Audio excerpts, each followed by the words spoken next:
Começamos 19, o Ministério completo.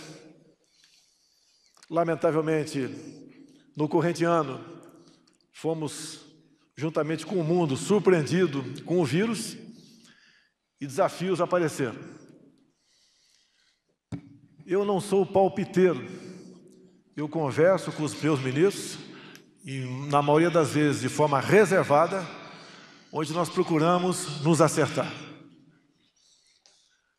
Com o ministro da Saúde anterior, nada foi resolvido nas nossas conversas. E eu aprendi, no meio militar, e vale para todos nós, que pior que uma decisão mal tomada é uma indecisão. Nós tínhamos que fazer alguma coisa para conter as mortes que se aproximavam de pessoas vitimadas pelo vírus. O primeiro problema com o primeiro-ministro foi a questão da nossa conhecida hidroxicloroquina. Eu aceito, mesmo não sendo médico, qualquer crítica a ela, mas por parte das pessoas que possam apresentar uma alternativa para a mesma. Hoje, estudos já demonstram que por volta de 30% das mortes poderiam ser evitadas caso, de forma precoce, fosse ministrado a hidroxicloroquina.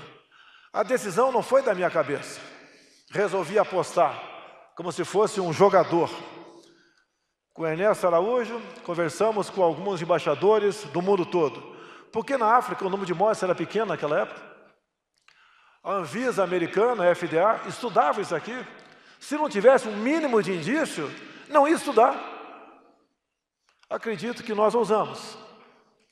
Particularmente, comecei a defender a hidroxicloroquina, calcado também nas experiências de médicos pelo Brasil que apostavam nela e tinham uma resposta através da sua observação.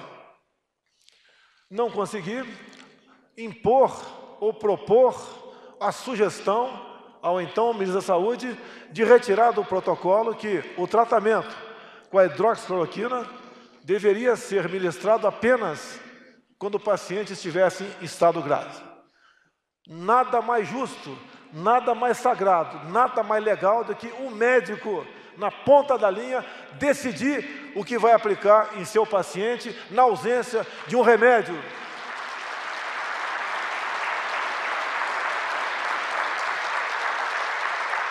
Na ausência de um remédio com comprovação científica. A responsabilidade é do médico, como é do militar, muitas vezes, na ponta da linha, decidir se vai atacar ou vai recuar na frente de combate. Também, no início, conversei com o Paulo Guedes, juntamente com o secretário da Receita. Vamos zerar os impostos, entre outros, possíveis remédios para tratar a cloroquina da vitamina D. Paulo Guedes, de imediato, atendeu. Conversamos com o Marcos Cintra no momento, foi zerado o imposto da vitamina D. Na época, a imprensa muito me criticou. Sem comprovação científica, o presidente Jair Bolsonaro zera o imposto da vitamina D.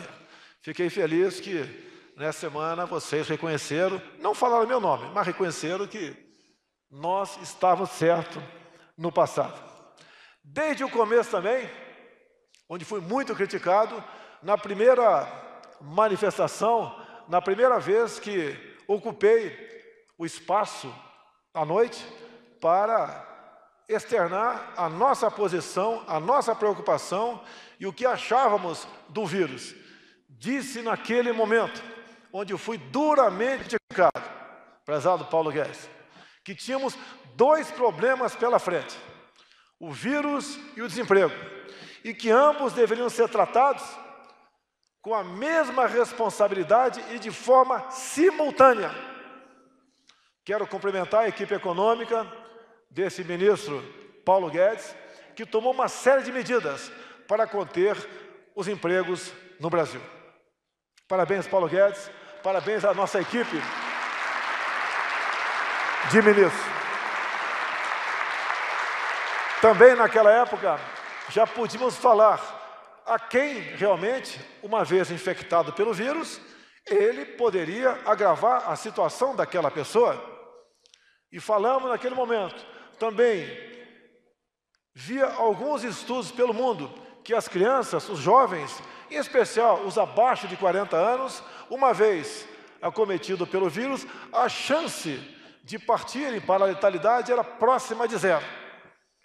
Era 0,00 alguma coisa.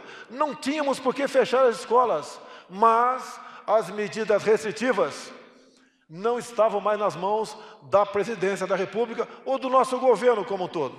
Por decisão judicial, elas competiam exclusivamente aos governadores e aos prefeitos, que só poderiam tomar medidas de modo que fossem mais restritivas do que os governadores. Lamento, somos o país com o maior número de dias lockdown nas escolas. Isso é um absurdo.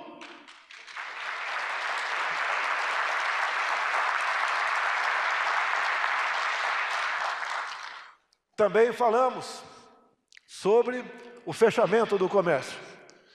Poderia ter sido feito naquele momento, como eu falei, eu não me acovardei, eu não me omiti, mesmo sendo ouvido sobre críticas quase que unânime e massiva por parte da imprensa brasileira, que o comércio não poderia ser fechado da maneira como aconteceu.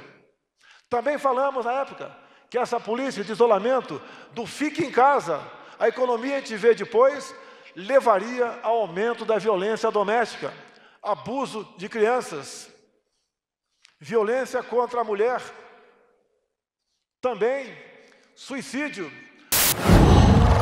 Uau!